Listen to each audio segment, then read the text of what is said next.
Hi, everyone, and thank you for joining me today for our prenatal wellness talks. Today, I have with me Nina Ketscher. We are going to talk about nurturing and cultivating more love, peace, and joy in and around pregnancy. Thank you so much, Nina, for joining us today. It's such a pleasure to have you. Thank you, Susanna. It's an honor to be with you today and share more.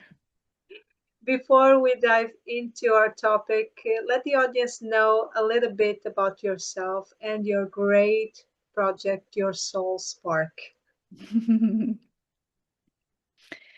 Yes, so my name again is Nina Ketscher, and I'm a holistic integrative therapist. I'm also a spiritual teacher and soul healer. And I work with both families and also professionals, but mostly working with families to help them to understand how important the soul is in our lives as human beings and how to nurture the soul at the various different ways that we can do that. And I blend both my training in Western psychology, in somatic psychology, and also in pre and perinatal psychology and energy psychology, but also with Eastern wisdoms that I learned and studied in India for over 5 years and have been practicing now for almost about 20 years.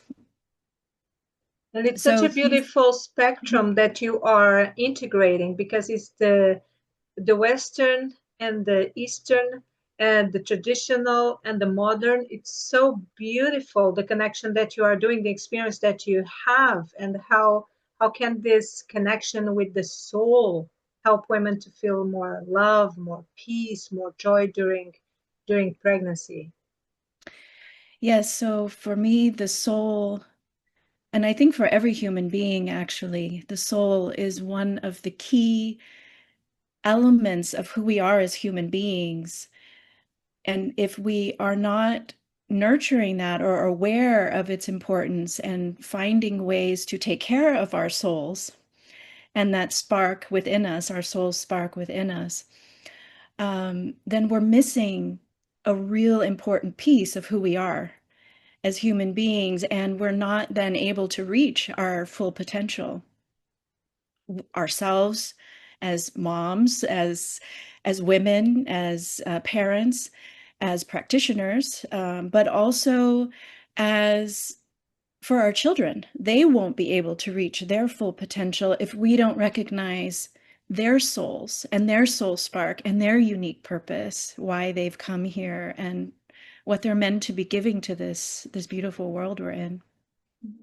You want to explain a little bit what you mean by soul? Because sometimes we have audience with the professionals that are not so used to this type of term. So what does the spectrum of soul means? Right. So we have the body, and we know the body, and we're very familiar with the minds, which is our brains, right? And how we're connecting now more and more with how the body and the mind are connected, and also how our emotions play in that relationship between body and mind. So as a society, we're familiar with body, mind, and emotions, our heart. But what is beyond the heart? What is the quality of who we are that is unseen, that is more of an energetic felt sense, and that is our soul. Some people may talk about it as spirit. We're in a spirit form before we come into a human body, into a human form, and then when we die, we also return back into that spirit form. So there's a difference, but our soul is with us for many lifetimes. So whenever we have been born or reborn again, our soul is with us. Our bodies may be different, our minds may be different, our hearts may may be different, and our emotions, but our soul is a constant. And through those different lifetimes, we take on certain karmas our family karmas, our own karmas from our actions and the reactions from our actions and our relationships. And that impacts us on the soul level, and in particular at the level of the womb chakra. And it is our womb chakra that is holding our soul's spark, our creation energy. And when we recognize that that energy that's kind of unseen, but it's flowing through us, and we're able to nurture that, then we recognize how important our soul really is in pregnancy and how important the soul of our babies are in life, for them to really feel satisfied and happy and loved and joyful. Yeah, and you were talking about beautifully about the energy, about emotions during pregnancy that can affect also our baby. Do you want to talk a little bit about that? Yes, so the womb environment is one of the most beautiful environments we can come into as a soul, because it is protected. It is a creation center in a woman, and the incoming soul is using the energy of the mother's womb as a place to grow itself cell by cell over time. And there's, this huge water element is there, the amniotic fluid. So there are all 5 elements in the womb environment: earth, fire. Fire is the kind of light that we are. The soul is our light. We're a reflection of God, of the divine. And that is like the sun's energy, or the stars, that beautiful light, that beautiful spark. That is who we are.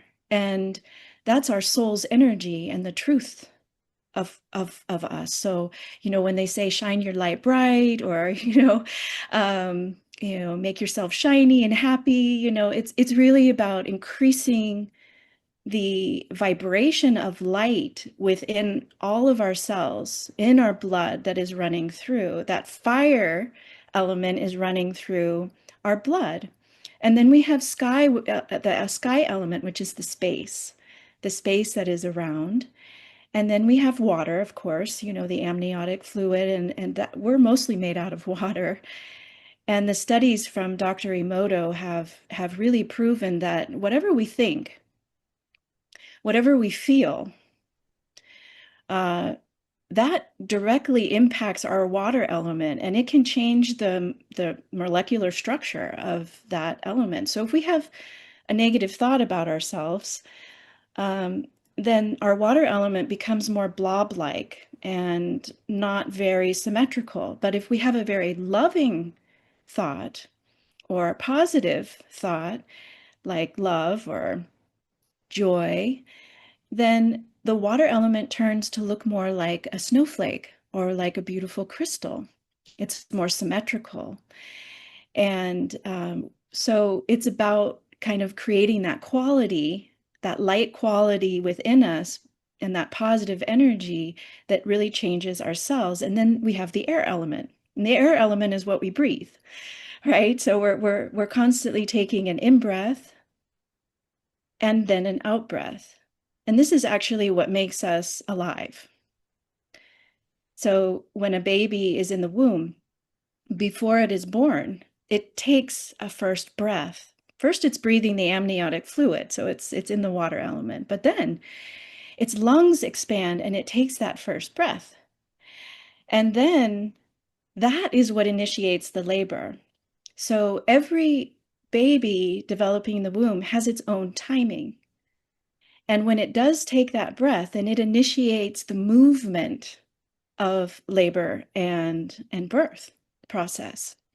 And then we have the air that is in us, all of us, and that moves things throughout the body. That's the circulation that we have that's moving through us. So all of the 5 elements in us work together in harmony to keep us healthy, strong, alive, joyful. And whenever we have an imbalance in those 5 elements, that's when we maybe feel not so great, We may be having some negative thinking. We may be tired. We may, just need some more support.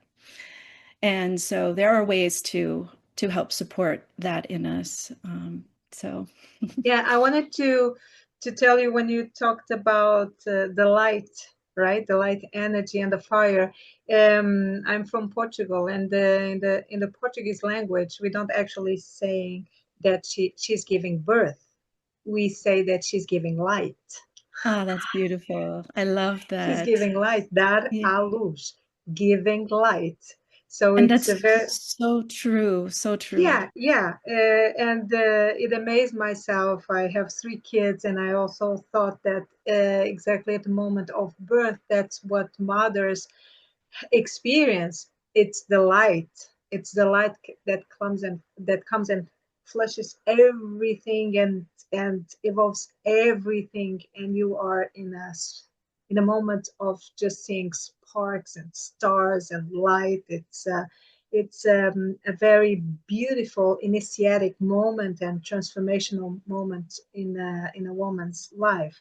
And also, when you talked about the elements, the water, the baby is involved in amniotic fluid, which is water that is impregnated with the emotions of the mother. So in pregnancy, there's so much changes in the body, in the emotions, even in the identity of the woman that is now transforming herself into a mother. So, how can women use this time for inner growth and healing? Because I always say that, pregnancy, it's a great opportunity to dive in because it's biological. There's no way that you're not diving in. Your baby does that for you. Yes, first I just want to respond how beautiful it is to, the Portuguese culture recognizes that we're actually giving birth to light. And that is exactly what we are doing. And when a mother can recognize that and hold that, there are certain things she can do at that time of birth, which is to increase the light, but also the connection that that incoming soul has with its own light. Yeah. So um, to share a little bit more about, what a mother can do, what a woman can do at this time. It's the time when your creation energy is at its highest. It's it's beyond, having an idea of what you want to do for your work and, fulfill that. And that's also beautiful. That's also using your creation energy. But this is a different level of really using that creation energy that you have within you, that hidden power in your womb chakra, and that you have this ability to transform maybe whatever from your past experiences in your own family, maybe from your own prenatal period, maybe from your childhood, maybe in the relationships that you've had with your parents, to really heal and transform the energy that you may be carrying still as you're carrying this new life in you and co-creating this new life in you. And there are various ways in which women can do this. And one of the ways that I suggest to them is to do what's called a 21-day forgiveness practice. And this practice is best done with their own mother because the mother is the primary relationship. And whether have been in connection with your mother is still living, whether you have a good relationship with your mother or not, it is important to heal at this time. So because you're in the highest creation energy, you have the highest potential to transform any pain that you may be carrying. And so this process is a wonderful way for moms. And I always say that you're a mother once you decide you want to become a mother. And we as women mother in so many ways, even if we don't have children of our own. So to heal this primary relationship helps you to heal certain woundings that maybe you've taken on in about yourself or in relationship to yourself or in relationship to your mother. And then you're able to then not carry that into the relationship that you're going to have with your child.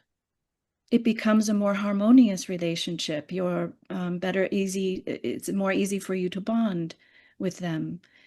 And so this forgiveness process not only is a way for you to heal, but it's also an opportunity for your baby to witness your inner healing process. And we know from studies that babies learn when they're in the womb. It's a classroom, a class womb, yeah, as some have said. And because they're learning in the womb, whatever you do as a mother to transform and heal, they're learning how to do that themselves. And so when you grow your own light more and more through different healing processes, then you're also teaching your baby, your child, how to stay connected and how to grow their light, no matter what life challenges may come to them in the future, which we know is a normal part of being a human being, that Yes, there will be exactly. And ups and downs. when the challenges are overcome, then we are teaching our baby in the womb that challenges can be overcome. Because when we overcome challenges, there's a whole different feeling within ourselves, right? And Absolutely. because the neurological system is so connected with the baby, then the baby's feeling the same things, right? Satisfaction of the mother, it's impregnating the baby, because they are in a fusion of thoughts, of body, of emotions, and it's really incredible.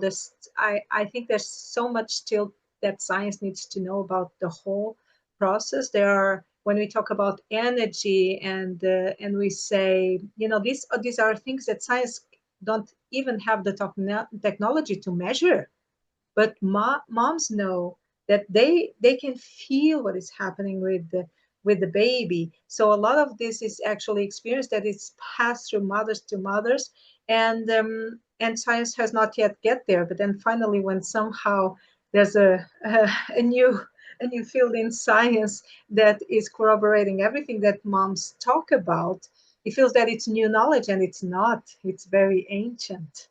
So can you tell us a little bit about daily practices besides your program that you just mentioned, but daily practice that can help expecting mothers to stay more calm, more positive, connected with themselves and their baby?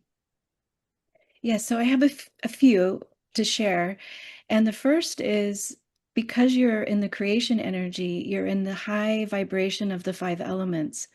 And what is the biggest five elements we have outside of ourselves? That is the nature. So spending time in a natural environment, going out to forest or parks, or even if you live in a city, finding a beautiful tree that you can look at, or go to a rose garden or botanical garden, and really see with your two eyes the beauty in front of you. Whenever you can, to witness the beauty. And when you witness the beauty with your two eyes, have the intention to bring that beauty into your heart and into your baby's soul. And that nurtures this environment for you and for your baby. It automatically, when you're in the five elements in nature, if you spend some time out in the nature, then you automatically feel more relaxed, more calm. Maybe your breath changes. You take a deeper breath or a sigh. And this is a sign that you're actually regulating your nervous system. And that is so key and important for keeping your baby's nervous system regulated, and also creating a sense of more resilience and teaching them how to do it also. By doing these practices, because whatever you see with your two eyes, it leaves a kind of gossamer imprint upon you. Like if you It have a becomes thought, it becomes part of ourselves. yeah, it imprints in a way. So when you have positive thoughts, or you have negative thoughts, then it can create a ripple effect within your elements, and that can transfer to your baby, you know, as we've already spoken. And so spending time in the nature is so key to keeping yourself regulated. And, you know, whether it is you have your favorite plant in your house or in your garden or on your balcony, or you can go really and spend time in the nature. I really, really, really encourage moms to take that time and be there in the nature. Mm. The other thing that I often will share with moms is something what I call a loving observer journal or voice. And that we learn to create a way of transforming our negative thinking or what maybe is coming up as a challenging experience, but to write about it or to think about it or to even speak about it with a loving perspective, with a loving witness. And this comes from my studies with authentic movement. It's a practice called the loving witness.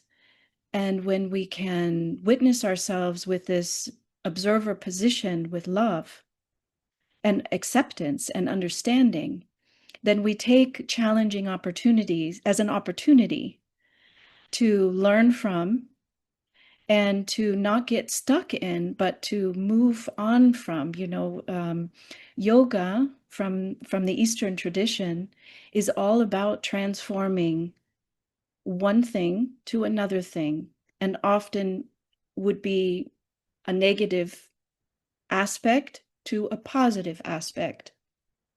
So whether we're using yoga on a physical level or we're using it more on an energetic level, using mantras and maybe yantras, which is sacred geometry, these higher vibrations, we can transform one thing to another.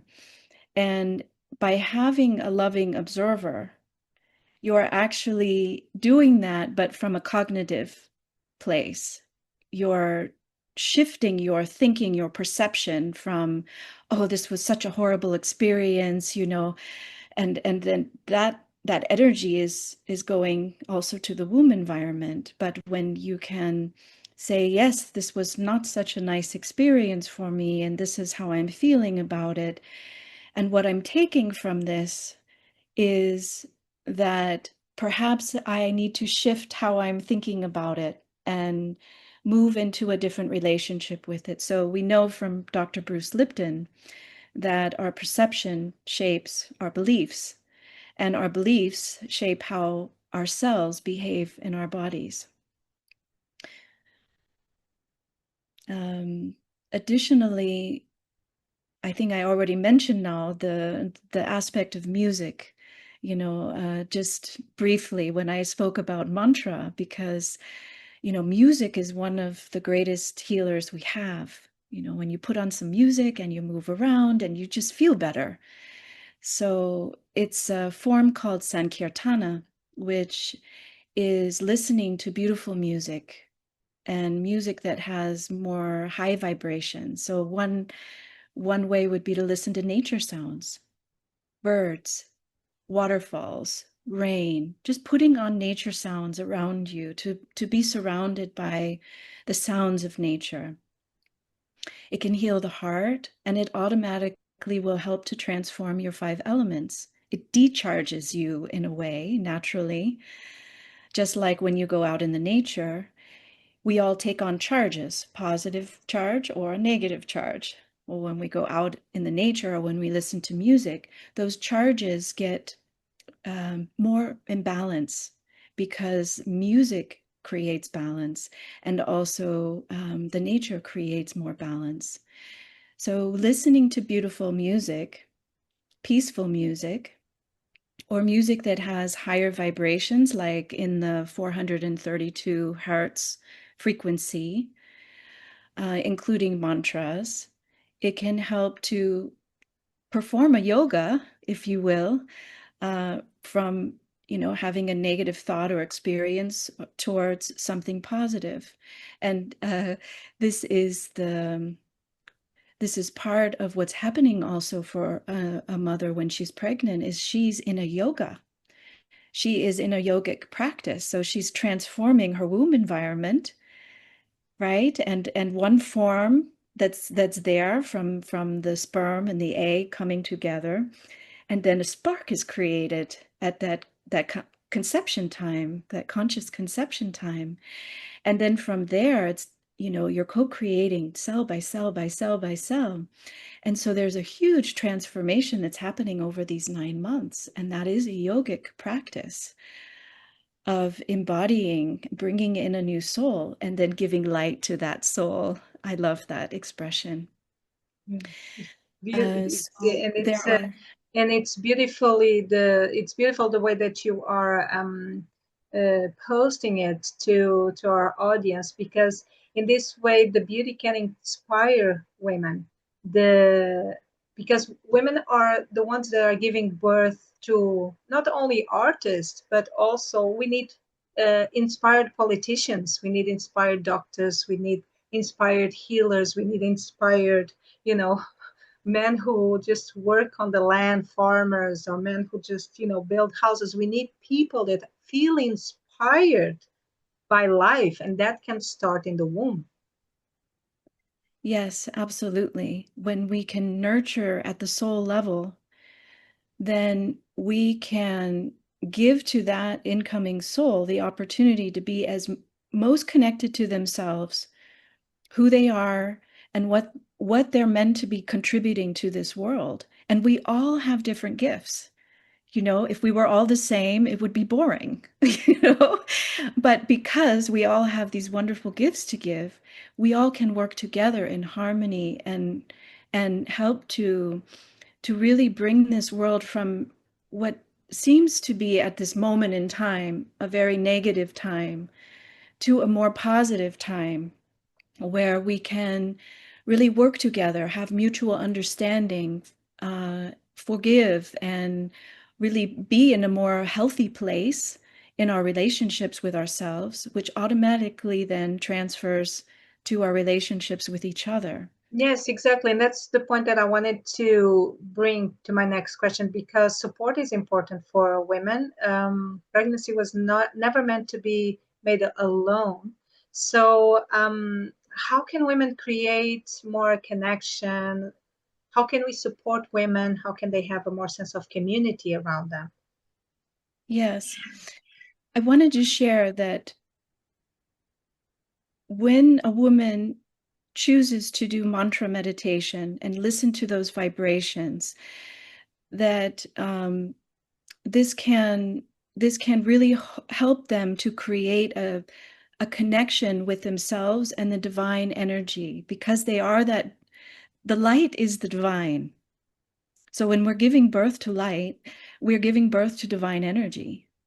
And if we keep pulling the divine energy through high vibration mantras, then we also are fusing ourselves with that light, and we feel more supported and held, which is what community is about. And I have several mantras that I have recorded for women, that's available.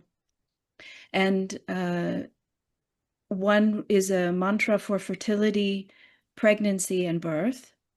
And another one is about, healing the family karmas and whatever may be blocking them as a human being, because we all have tendencies to get caught up in, I'm angry about this, or I resent that, or I don't feel worthy of that, or different qualities that we get caught up in.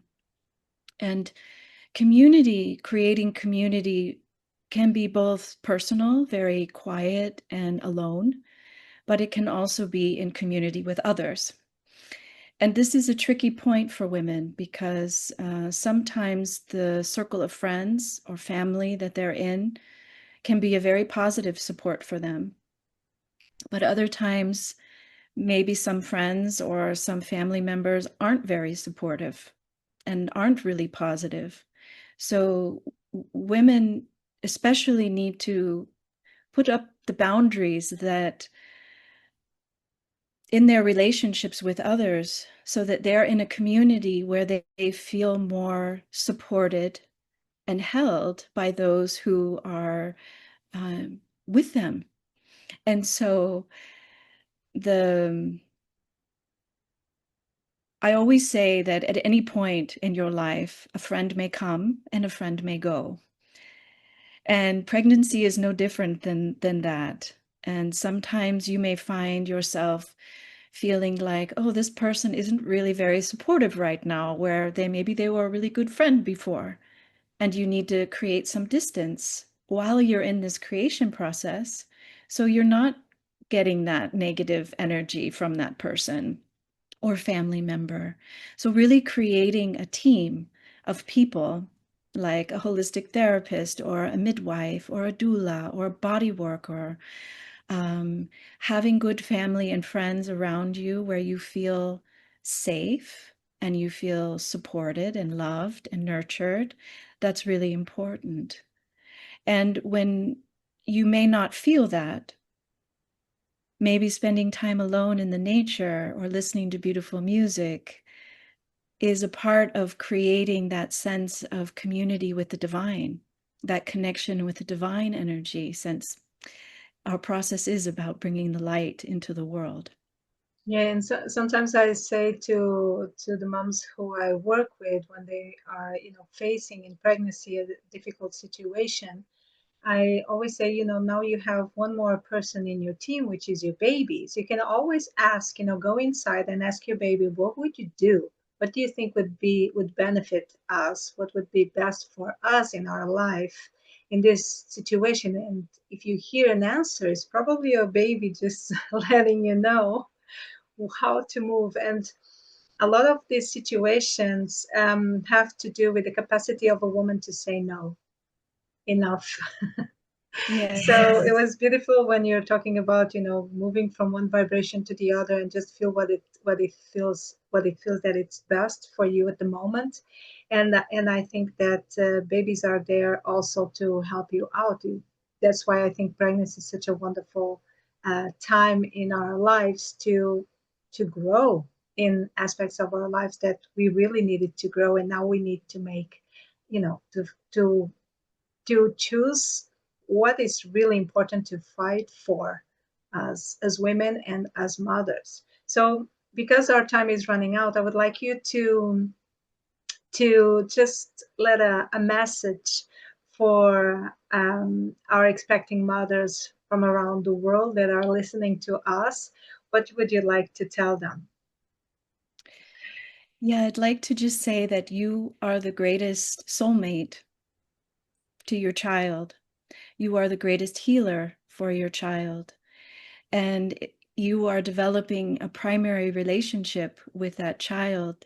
So as you named, being in constant communication as much as you can with your baby developing in the womb, you will receive answers.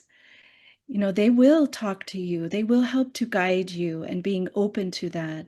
But to remember that you have this hidden power in your womb chakra, your soul spark, which can enliven your baby's soul spark and help them and you and your whole family to stay more connected to feeling more love, more peace, more joy, and satisfaction in your lives.